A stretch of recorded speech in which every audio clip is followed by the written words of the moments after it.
প্রায় ১২ ঘন্টা তল্লাশি চালিয়ে তৃণমূল বিধায়ক তাপস রায়ের বাড়ি থেকে বেরোলো ইডি। শুক্রবার সকালে ৬টা ৪০ বরাহনগরের তৃণমূল বিধায়কের বউবাজারের বাড়িতে তল্লাশি অভিযান শুরু করেছিল ইডি। বেরিয়ে এলো সন্ধে ৬টা ২০ নাগাদ। এই ১২ ঘন্টা ধরে কি হলো? ইডির তল্লাশি শেষ হওয়ার পর সাংবাদিকদের তাপস জানিয়েছেন, কিছুই পায়নি ওরা, তবে আমার মোবাইলটা নিয়ে গেছে।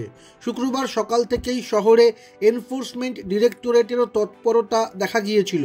জোড়া তল্লাশি অভিযানে বরাহনগরের তৃণমূল বিধায়ক তাপস এবং রাজ্যের দমকল মন্ত্রী সুজিত বসুর বাড়িতে হানা দিয়েছিল ইডির তদন্তকারীরা।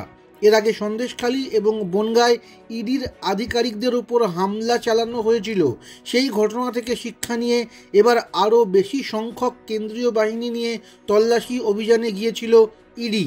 ভোরবেলায় সশস্ত্র কেন্দ্রীয় বাহিনীর দল প্রথমে ঘিরে ফেলে তাপসের বিবি গাঙ্গুলি স্ট্রিটের বাড়িটি। তারপরে ভেতরে যান ইডির গোয়েন্দারা। এলাকার পুলিশ খবর পেয়ে ঘটনাস্থলে পৌঁছলেই তাপসের ৩ তলা বাড়ির ফটকের বাড়িয়েই দাঁড়িয়ে থাকতে হয়েছে তাদের।